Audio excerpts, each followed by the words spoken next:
Hello, everyone, and welcome to Africa Fire Mission's weekly virtual training session. My name's Mike, and we're so thankful for everything that you all do out there to help protect your communities, especially taking time out of your busy schedules here, using your bundles to join us for today's online virtual training. We're going to be wrapping up our month of bushfires. We're going to talk a little bit about some safety issues with bushfires, and then we're going to hit on how weather and winds impact bushfires. If you stick around for at least 70% of today's training, which is usually about 40 or 45 minutes, you'll receive a certificate of attendance for today's training. If you've got more people watching along beside you, go ahead and send me an email. I'll put it in the chat, or get Jose to put it in the chat for me. And you can let me know who's watching on your screen. I'll get you a certificate of attendance for them as well. When we get finished here, Jose is going to be hosting a tea time. I'd encourage you all to stick around for that as well. We'll get to talk, answer some questions about today's class or anything else that might be on your mind. So before I get started with today's class, I've mentioned him twice now. I'm going to pass it over to Jose. Jose is Africa Fire Mission's fire safety advocate. He's going to share a few words of encouragement with you. Thank you so much, Chief Mike. I truly appreciate you and also everybody who has sacrificed their time to be here from Mombasa to Zambia to Nairobi, just every other place, from Malawi, every other place. Thank you so much for finding time. You know, this week I've just been thinking about the job that we do, especially as firefighters and the broken down departments that we have, especially now that I serve in the fire department and the fire prevention area. One time I was invited to go talk to children, and I've done this several times. But then I felt really intimidated. I felt, whoa, will I be able to deliver? Will I be able to make it? Because I've been struggling, and I several times I've stumbled even in as I do the fire prevention. So all of a sudden I got this cloud of I cannot do it. But then I I remembered one scripture, and I will actually take you to that scripture. You'll read it at your time in Second Timothy chapter 1, verse 6 to 14. Maybe you can refer that and check it out much later on. God actually picked me up and told me, yes, for as much as I fail and I'm not in my perfect will, God tells me and reminds me how Paul encouraged Timothy to embrace his on the job training and persevere in his faith and use the gift that God gave him. And then I was like, wait, God has actually given me that gift of getting to do the fire prevention and teaching people. Yeah. So for as much as I have the fear and of failure, I'm reminded that God is actually having my back. Even for you, whenever you are, maybe you're a driver, I mean, you're an operator, pump operator, forgive me, or you're in the search and rescue, or even you're in the same department as myself, don't fear. Even though sometimes you might be doing it a million times, just tell yourself, you know what? God has my back, and God has the perfect will for me, and He's entrusted me to actually serve in the fire service wherever I'm at. So stay encouraged and stay put in serving God's people. Thank you very much. Back to you, Chief Mike. Thank you, Jose. We appreciate you spending time with us as well and the work that you do through about various communities there in Africa. All right. At this point in time, I think we're going to roll right into our training, and we're going to touch on a little bit of some safety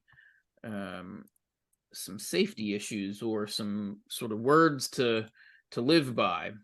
So what we've got here on our first slide is this concept of LCES, and this is a sticker that we use. We we hand these out. We stick these on our helmets in places that we can see him, and we're always thinking of this concept of LCES, which stands for Lookouts, Communications, escape routes, and safety zones.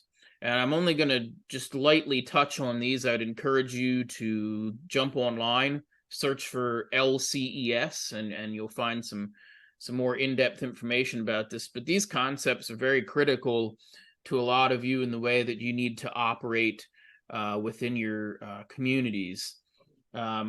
Basically, what this is talking about is be sure you have lookouts. If you are working on a fire, working near a fire, but you can't see the actual fire, you assign some person to serve as a lookout. So someone should always be watching the fire, maybe from a higher vantage point.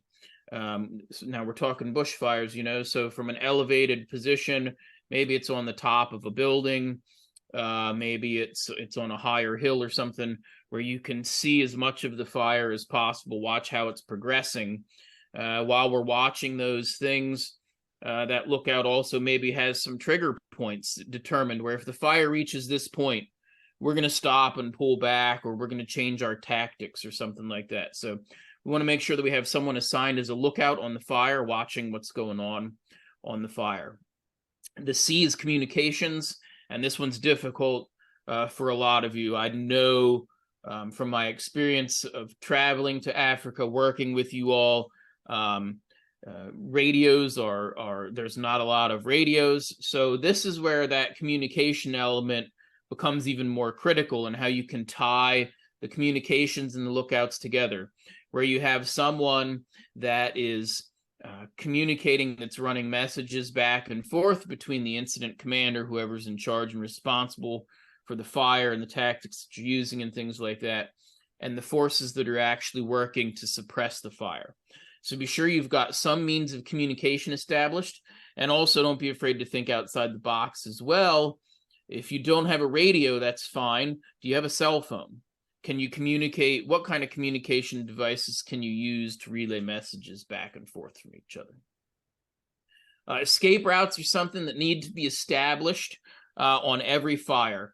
And basically, the escape route is if things start to go bad, if conditions start to deteriorate, if we begin to get into a dangerous situation, how do we get back to safety? And we have established escape routes. We try to mark them somehow, or at the very least, we tell everyone what those escape routes are and how to get back to a safe place. And then what is that safe place? That's your safety zone. That's the last letter. S is your safety zones. A safety zone is an area where there's no combustible materials. So it's an area that's clear of vegetation. If the fire were to move to that area, the fire will stop. It won't continue to burn. And safety zones, how do you determine how big your safety zone needs to be? A safety zone needs to be large enough that you can survive the fire passing through without needing to deploy a fire shelter, which is something a lot of you don't have either, right? So how big do we make our safety zone? We want our safety zone, the width of our safety zone, to be at least 2.5 times the flame height. Okay, so big safety zones. Just an area where we can get to where the fire won't burn to us, right? So that's LCES. Lookouts, communications, escape routes, and safety zones. Next thing I'm going to talk about are the standard firefighting orders. Here in the U.S., we've developed these 10 standard firefighting orders. Okay, we follow these. We address these each in order, and I'll provide some kind of information for this in our Google folder and give you some access to this information later on. But here we go with our 10. These are our 10 standard firefighting orders for fighting a bushfire. Okay. First standard order: keep informed on fire weather conditions and forecasts. So how do we go about doing this? Okay. I mentioned it before, everybody's got cell phones. There's various means that you can use to check the weather conditions while we're in the dry season, or while we're in a fire season where we expect increased bushfires. We should be checking the weather daily from whatever your local weather source is. Okay. You should have an idea of what the weather is going to be like for today and for the next couple days ahead of time, so that we're aware, if a weather front comes in, that's going to change the conditions on our fire. So number one, we're keeping informed on weather conditions and forecasts. Number 2 is know what your fire's doing at all times. This goes back to our LCES that we just talked about. We talked about having lookouts. Make sure someone knows what the fire's doing at all times. Number 3, base all actions on current and expected behavior of the fire. To carry out this order, you're going to take a look at what we just did over this past month. This past month was all about wildland fire behavior, bushfire behavior. Go back, review what we talked about. You'll have an idea of what the fire is going to do based on the fuels, the weather, and the topography. We're going to base all of our actions on what the fire is doing right now and what we expect it to do in the immediate future. Number 4, identify escape routes and safety zones and make them known. We talked about this in the earlier part about LCES. You can see here they've got some what we call pink flagging. It's like a little plastic tape that foresters use to mark trees and things like that. We carry rolls of that so we can identify those escape routes and those safety zones. We need to make sure everyone knows them. Number 5, post lookouts when there's possible danger. Okay, so here in this particular image that you're looking at, you've got a guy working down by the water supply. He's got a portable pump. He's supplying the guys up fighting the fire. We got a guy in the middle there. He's serving as that middleman. He's watching.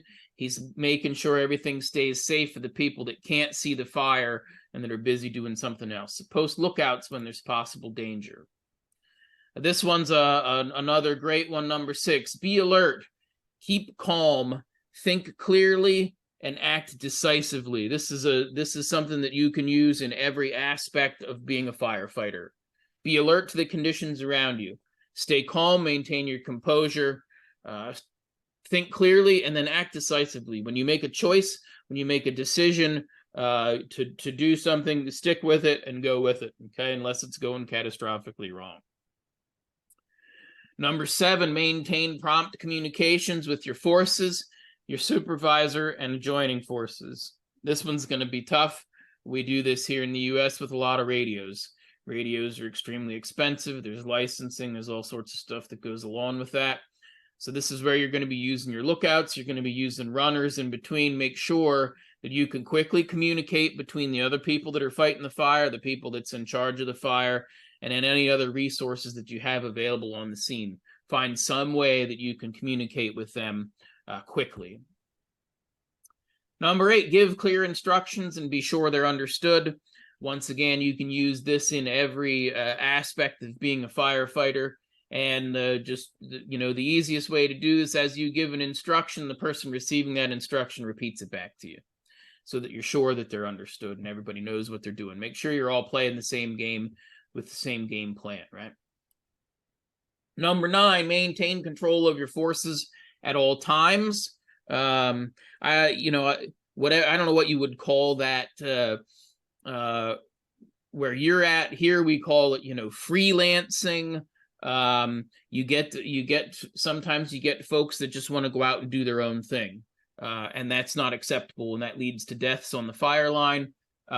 So you got to maintain control of your people. If you're a leader, if you're a squad leader, a crew leader, you've got to maintain control of your people at all times. Know what they're doing and be sure they're complying with your order and that sort of thing.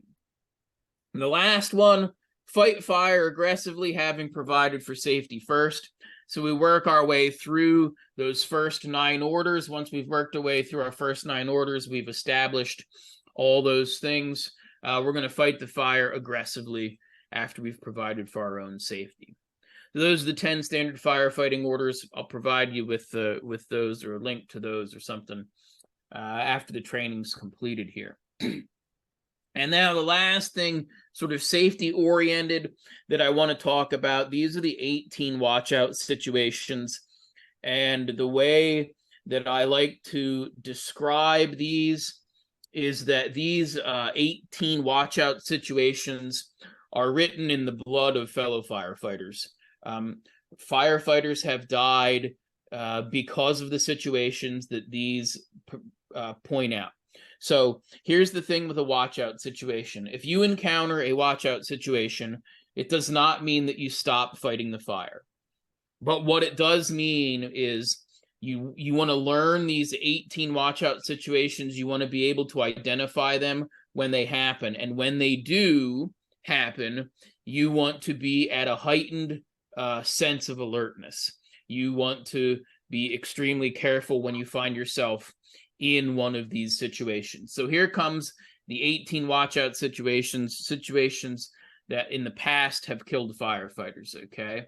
Number one, the fire's not scouted and it's not sized up. You've got a report of a fire somewhere. No one has any idea how big it is. Nobody knows how rapidly it's burning. Nobody's checked out the area ahead of time, and you're asked to go fight the fire. Does this mean you're not gonna go fight the fire? Absolutely not. But it does mean if no one has done this yet, we need to be extremely cautious until it gets done. Number two, you're in country that's not seen in daylight.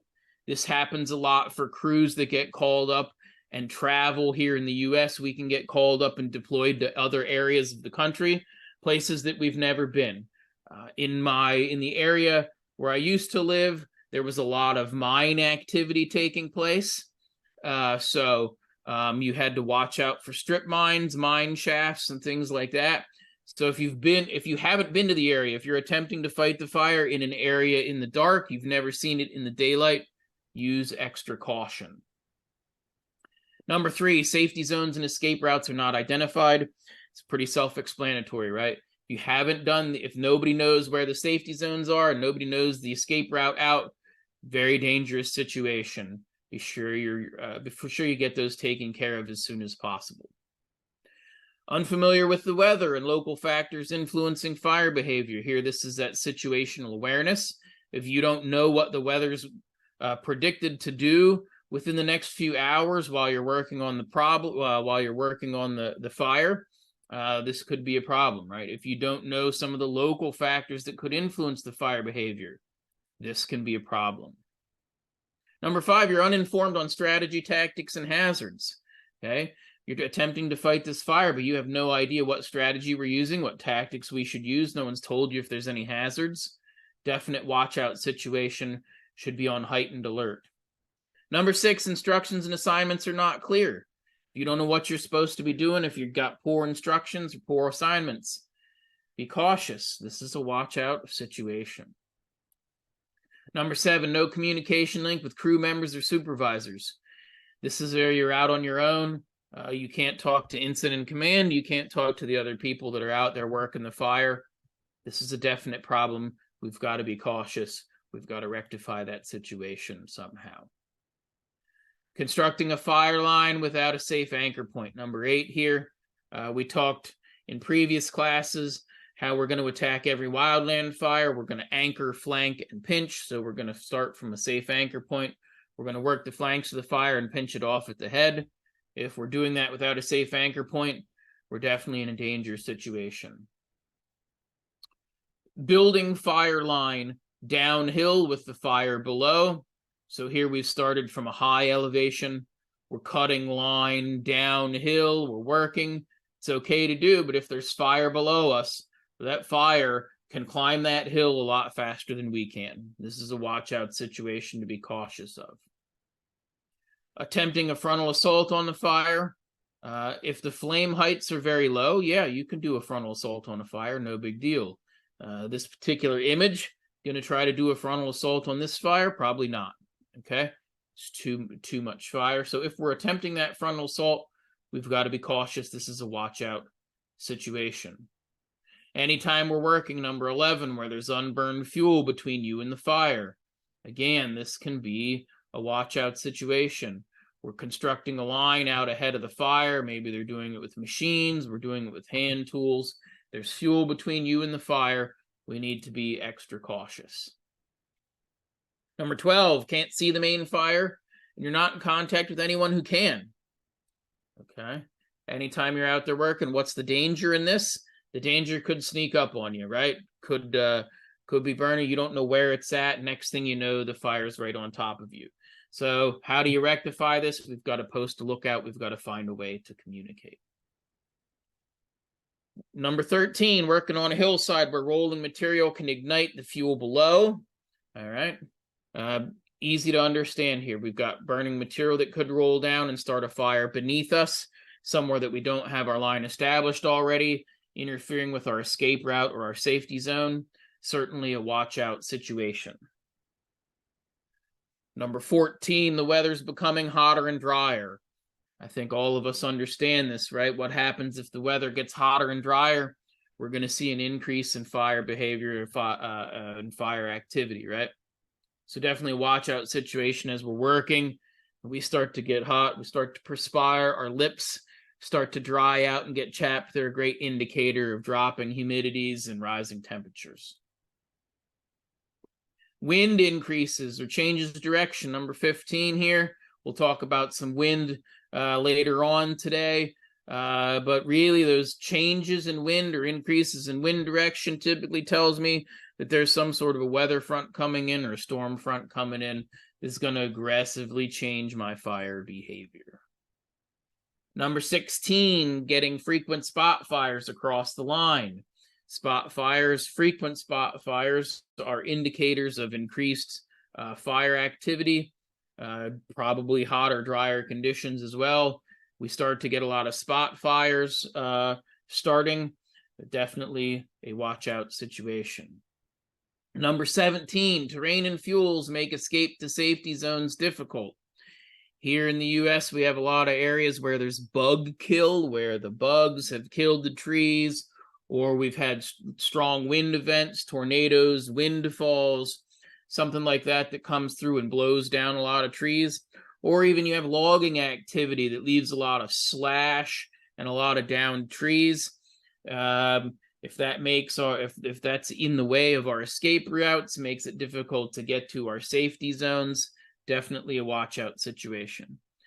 And now this last one, number 18, this one might seem a little bit silly. It's taking a nap near the fire line. To some of us, that may seem like a silly thing, but it's not. On large fires, you can get deployed. You'll be spending, here in the US, we do 14-day deployments with a possible re-up of 7 additional days. Sometimes you will have to spike out on the line where you will be working, you'll be working 12, 14 hours a day, and you may need to take a little nap. And it's okay to do that, but someone needs to stay awake and alert and serve as a lookout while that's taking place. So that was really brief, but those were the 10 standard firefighting orders. Those were the 18 watch out situations. I'll put together a little cheat sheet for that, okay, for you guys to be able to use. We're going to change gears now. Give me a moment here to get things set up, and we're going to jump into our let me see here. We're going to jump into weather impacting the fire behavior. So let me share again here, and we're talking about atmospheric stability, winds, and clouds. We've got about 30 minutes left here, so I'm going to try to move through this a little bit quickly. Here's my big disclaimer for this. I'm going to be talking about some weather phenomenon that we have names for here that probably aren't the same as what you would call them. Certainly they're not the same names in your native language. Don't get hung up on the names of what I'm calling these things. But pay attention to what they are and how they function and how they impact fire behavior. And then use and encourage you, as always, use your local names for whatever this may be. Okay. A couple of objectives here. We'll just talk about atmospheric stability, wind effects on fire behavior. We'll talk a little bit about clouds and how smoke and cloud layers impact fire behavior. Okay. So atmospheric stability deals with the vertical motion of air. All right. So you can see in the image here, winds are horizontal motions of air. Atmospheric stability are vertical motions of air. So whether the atmosphere is stable or unstable is talking about vertical movement and how that's going to impact us when we're dealing with the fire. Okay, so the way to think about atmospheric stability is to think about a hot air balloon. So this is something you guys may have seen, these hot air balloons. You know, they're kind of a gimmick for the safari adventurers, right? To take a hot air balloon ride, looking for wildlife and stuff like that, right? So how do these hot air balloons work? You know, you've got this balloon material and you're putting hot air into that balloon. Okay, it's less dense than the outside air, so that lets that balloon rise up. Okay, as you get higher up into the air, the density begins to change, right? And then the balloon will begin to get less dense, right? The balloon descends. So that movement of warm air through the atmosphere, whether that's the warm air based on a weather pattern, or it's warm air being produced off of the fire, your hot air and your smoke being produced off the fire, that's how atmospheric stability plays into that, right? So how do we know? And there's advantages and disadvantages to having a stable or an unstable atmosphere, right? So in these two pictures, you see, picture on the left shows us that we've got a stable atmosphere, right? So as the smoke rises, it's rising up, and then it's hitting a certain point, maybe an inversion layer or something like that, where that smoke is laying out flat and horizontally. Okay, the smoke's lingering near the surface. You've seen this there with cooking fires or anything else, right? That smoke is staying low to the ground. That gives us an indication that we're dealing with a stable atmosphere. If you look at the picture on the right, in an unstable atmosphere, that smoke is rising up, developing a large, tall column of smoke, right? So what are the advantages and disadvantages? Well, in that stable atmosphere, okay, our fire behavior is going to be suppressed. So we're not going to see as much active fire when the atmosphere is stable. But the conditions for fighting that fire may be worse. Because that smoke is lingering and is staying close to the ground, we're going to be breathing that in. We're going to have reduced visibility. We're going to have higher exposure to smoke. So the conditions for us will be worse, but the fire conditions will be better, right? In an unstable atmosphere, as that fire is generating that smoke is pumping up into the atmosphere, it's rising. You're going to have less smoke. You're going to have to eat less smoke. You're going to have better visibility, but you're also going to have increased fire behavior. Your fire is going to be burning hotter or burning faster. Okay, so depending upon that atmospheric stability, that's how those conditions play in with atmospheric stability. So something to keep an eye on. And you can generally evaluate your atmospheric stability on sort of a daily basis by looking at something. If you've got factories that produce steam or smoke, watching how that steam or smoke column reacts. Power plant, if you're somewhere near a power plant where you can see the coming out of the cooling towers of a power plant. For me, that's how where I used to live. That's how we had a coal-fired power plant. That always was telling me what the atmospheric stability was based on what that steam cloud coming out of it was doing. Okay, so here we go. This is what I was talking about. We've got stable atmospheric conditions. So we've got low fire intensity. There's going to be a haze. It might be foggy near the ground level. Cloud types are going to be these stratus cloud types, which are sort of like long, thin layers of clouds. You'll have a surface-based inversion. We'll talk about inversion layers a little bit later. If you're near the mountains, you might see some of these mountain wave clouds, some of these lenticular clouds. Conditions of a stable atmosphere, okay? Here we've got the unstable atmosphere, so we're getting good smoke dispersal, but we've got very active fire, much higher fire intensity. There's good visibility, but there's also gusty winds. With this active fire, this high fire intensity, right?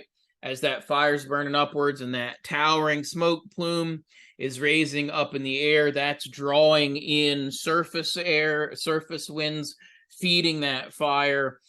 So we've got lots more active fire, but we do have good smoke dispersal. We've got good visibility. What do the clouds look like? We've got those cumulonimbus clouds, those towering cumulus clouds that are producing rain, that are producing lightning.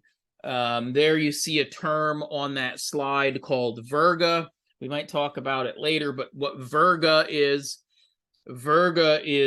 rain. You'll be able to see the rain falling, but that rain evaporates before it hits the ground. Okay, so you can see the rain coming down from the clouds, but the surface fuels are not getting wet because atmospheric conditions are dry enough that rain's evaporating before it hits the ground. Okay? So stable versus unstable atmosphere, right?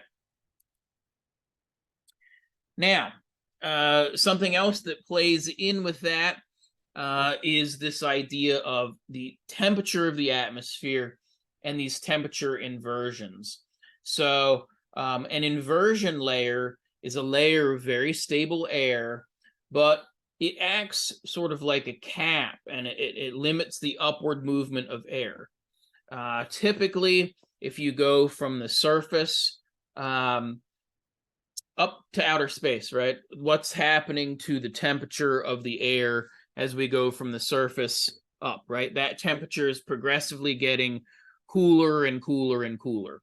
So as our hot air, our smoke and our hot air leaves the fire, it should be warm. And as it's warm and it's rising, right? It's rising up through cooler and cooler air. So that should allow it to just rise all the way up and dissipate straight up.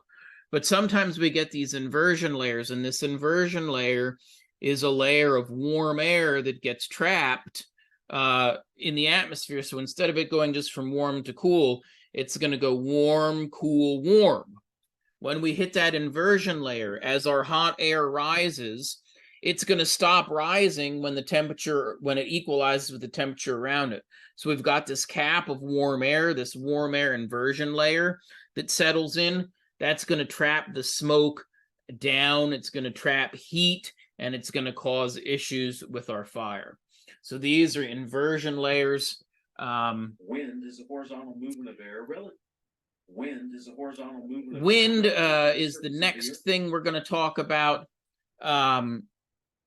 Wind, there was a little video on that last slide, but it takes a long time. So wind, now we're talking wind is the horizontal movement of air. So atmospheric stability and inversion layers, we were talking about vertical movement of air. Now we're looking at winds. Winds are horizontal movements of air, and wind is going to be the single biggest factor that immediately changes fire behavior. So it's the one we have to be most cautious of. When we're talking about the wind, the compass direction from which the wind is blowing is our wind direction. So if the wind is blowing from the west to the east, we would call that a westerly wind. Okay, so we're going to say winds from the west when we're describing our wind direction. I'd mentioned it a little bit in some of our other, when we're talking about topography, we'd mentioned your prevailing winds. Prevailing winds are the wind the direction that the wind normally blows in your local area. And that can change based on topography and where you're at. It's just something that you need to know. So when we're describing wind, we want to know it's the direction the wind is coming from. When we're talking about that, sharing that with other folks around us. General winds, general winds are taken high up in the atmosphere. We're talking 10,000 feet above sea level or greater. And of course, I'm talking with imperial terms here, using feet, but you get the idea. We've got our general winds are those upper atmospheric winds, which direction they are moving.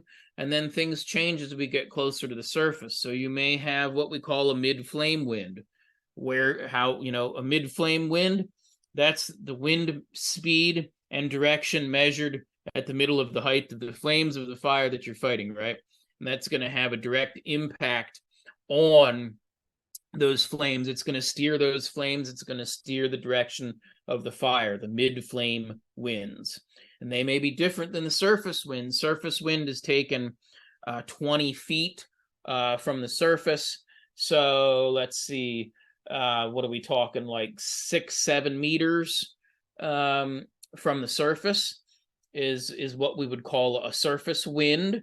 Okay, so those are going to have more impact on where your smoke is going to be heading, but can also steer the fire as well. And then you've got these local winds, these small scale local winds. So in this illustration, you may have some wind movement that comes off of the mountains that may be steered by the different topographic features like we talked about last week. So those are going to be your local winds, okay? Local winds are generated over a relatively small area. They're controlled by local weather, local terrain, okay? They differ from the general winds, and general winds are what we would generally expect. So you may generally have a wind that's going from the west to the east, but because you've got topography running north-south, that may divert those winds either to the north or to the south. So that would be a local wind. There's the difference between a general wind and a local wind. Local winds are not factored into weather forecasts. So when you're checking a weather forecast and it says you're going to have winds out of the northwest at however many kilometers per hour, okay, that's your general winds. Your local winds may be different. So that's where you've got to know your local weather conditions and how your local topography and how those all interact. Downslope and down valley winds. These are winds that change based on the time of day. Okay, so at nighttime, as of course the sun goes away, everything begins to get cooler, right? As the sun goes down, as the winds as everything begins to cool off, the air pockets are going to start to flow downhill. The best way that I can that I illustrate this, and maybe something that you could relate to here when I teach this, to talk about riding on a motorcycle or a bicycle. And in the evenings, if you're riding on a motorcycle or a bicycle and you go past a little valley, sometimes you ride through a cold spot. You can feel where the temperature gets colder as you go through a little depression or a little valley. So in the evenings, as the day is ending, we're going to expect to get winds are going to start to move down the slope or down a valley, okay, as that cool air is sinking and moving away. So then, of course, the inverse of that is true in the morning, right? As the sun begins to warm up the Earth's surface, starts to generate some heat. As things warm up, that warm air is going to start rising up the slope. So in the mornings, we're expecting upslope, up valley winds. In the evenings, we're going to expect downslope, down valley winds. Okay, those can all be different than the general wind that's forecasted in the weather, the local winds that are steered by the topography. Then you also have these morning upslope winds and these evening downslope winds. Okay, if we're near a large body of water, we've got sea breezes. It can happen from a large lake as well. you've got that body of water acts to regulate temperature, right? So that's why we get some temperate weather near the ocean. We get temperate weather near large lakes. Sometimes it makes for better growing seasons and things like that. But how does that work? Well, in the late evening, okay, as evening settles in toward the end of the day, the wind is going to move from the land to the water. In the mornings, the inverse is going to happen. We're going to get a sea breeze, so the wind is going to go from the body of water towards the land. Okay, so look at how this interaction of wind can be very complicated. We've got our general winds that normally blow. They're steered by topography. They're controlled by upslope and downslope winds in the mornings and the evenings. They could also be controlled by a large body of water with a land breeze or a sea breeze. Whatever I'm calling these different types of winds, right? Use your own terminology for them. Just understand the concept of how they impact your fire behavior and how, you know, when that wind changes as the day ends, you know, if we're fighting the fire toward evening, right, we're going to expect these winds may start blowing back toward that large body of water, so that may help us if the fire is trying to spread further inland, right? But if we're still working on that fire when morning comes, we know we need to be cautious, because as the sun comes up and that sea breeze kicks in, our weather's going to change, our wind's going to change direction and change where the fire's burning. Okay. Mid-flame wind, I mentioned this one before. Mid-flame wind is measured. It's going to affect your flame heights too, right? This is winds that are directly pumping oxygen directly into the fire, fuel, fuel, heat, fuel, and oxygen, right? Our fire triangle for combustion. So as we're pumping those mid-flame winds right in, they can be increasing our flame heights. The other thing that they can do is that mid-flame wind, you've got your flame height that's burning. Your flame height is sometimes, you know, twice the height of your fuel. When you hit that mid-flame wind, then that flame height actually lays down, right? So we've got to be cautious of that, how that's going to lay down and extend the fire, preheat fuels, prepare them to burn, spread the fire, steer the fire. So we got to think about how those mid-flame winds, and those are the winds that you're feeling right on your body as you're out there working the fire. How are they going to steer the fire? Which direction are they going to push the fire? Clouds, I'm not going to get too terribly in depth in the clouds, but you know, what are clouds? Clouds are that visible collection of moisture within the atmosphere. They're indicative of whether we've got that stable atmosphere or that unstable atmosphere. The stable atmosphere, again, giving us favorable fire conditions, low intensity fire conditions, but poor working conditions. Unstable, increased fire behavior, aggressive fire, but better working conditions, right? Stable atmosphere has those long, sort of thin, stretched out clouds. In the unstable atmosphere, we build those tall, towering clouds. How do clouds impact fire behavior? Okay, we've got a little illustration going on here. But what happens when the clouds move in, right? So if we've got clouds that move in over top of us, you know, what's going to happen to temperature? As we begin to shade the ground, temperature is going to go down, okay? As temperature goes down, what happens to relative humidity? A couple weeks ago, Gita talked about this. Temperature and relative humidity have an inverse relationship. So as temperature go down, relative humidity will go up.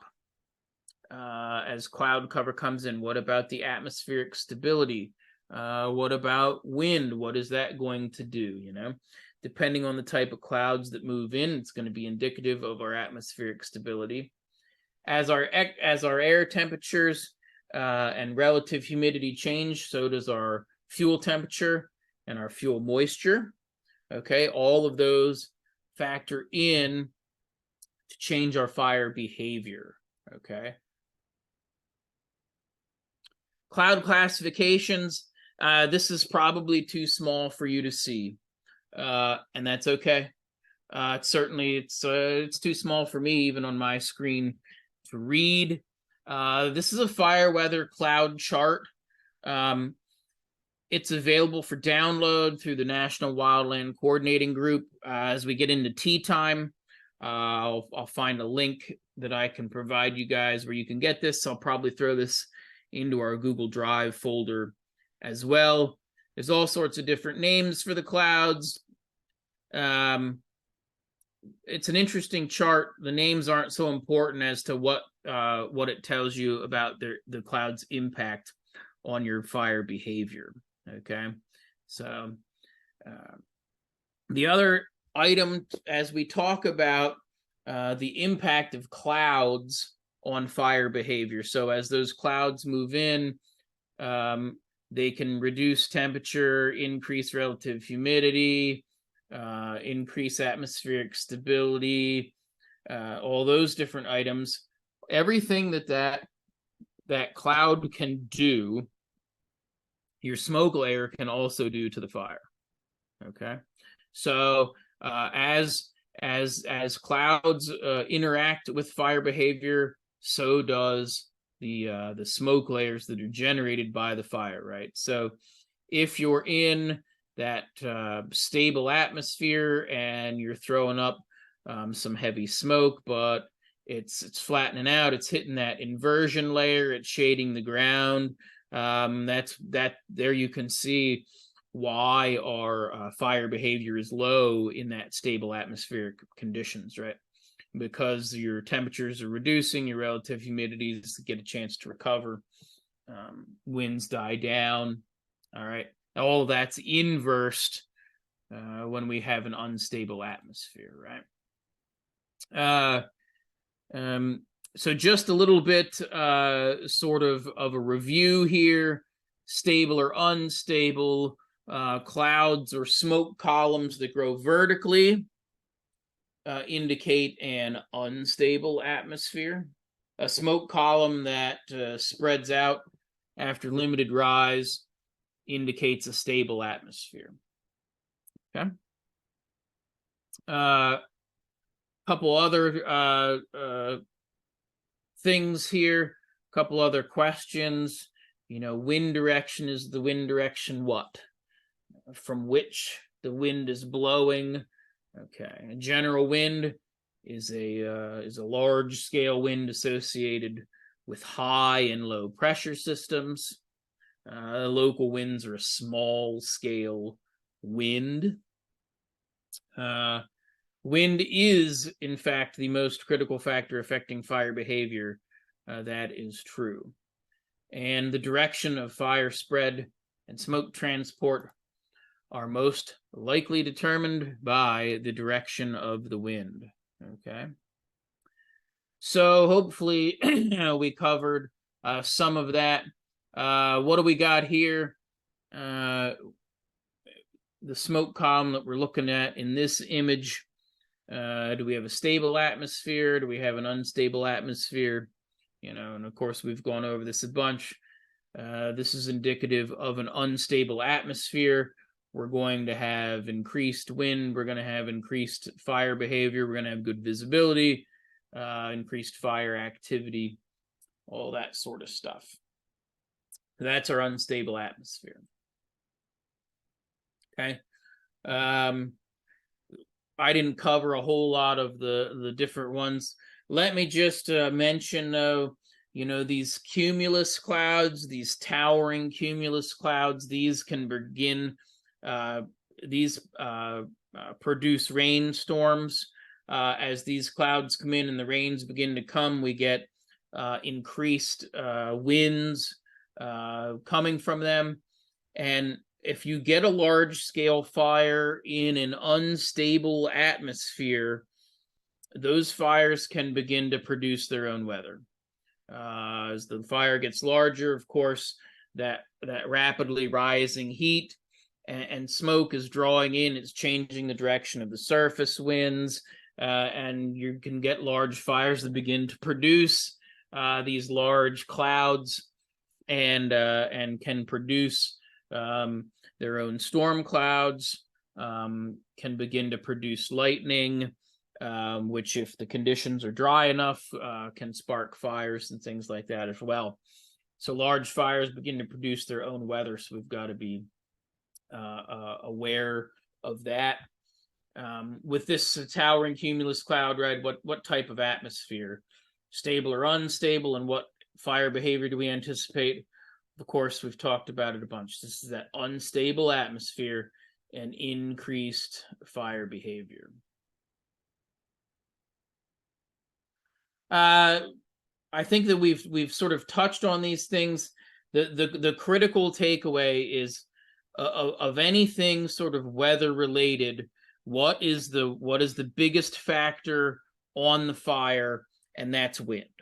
So you need to know your wind. You need to know what the wind is predicted to do. You need to know whether there's a storm front coming in, whether it's a high pressure system or a low pressure system coming in. How will that impact our winds? The front edge of a cold front moving in is going to produce strong, rapid winds, to the point where, if you know there's a storm front moving in, you may need to stop actively fighting the fire for that period of time when that storm front comes in. And those thunderstorms, as they come in, can be both a blessing and a curse to us as the firefighter, right? Because as that storm comes in, on the leading edge of a storm comes in, we've got an increase in wind, which is going to increase our fire behavior dramatically and rapidly. But then once that part gets through, and you get the clouds and the rain over top of you, right?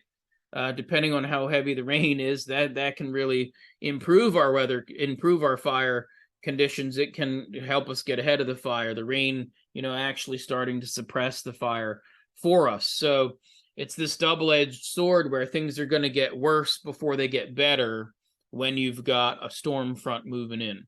So know what the weather's doing, know how the wind blows in the area that you're tasked with fighting fire in, and know that as that wind picks up and that wind changes direction, the fire is going to go with it.